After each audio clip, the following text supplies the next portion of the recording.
কোথায় রইলা জগৎবাসী দেখা যাও আসিয়া, বাংলাদেশকে বন্যার পানি নিতেছে বাসায়া। ঘরে পানি বাইরে পানি বাঁচিব খই গিয়া বন্ধু হে।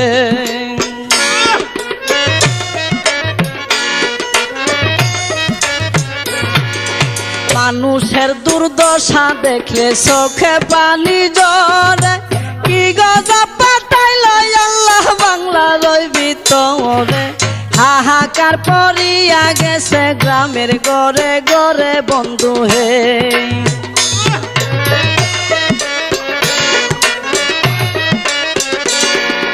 কেহ কান্দে বাতের লাগি, কেউ কান্দে চিল্লাইয়া, কুলের শিশু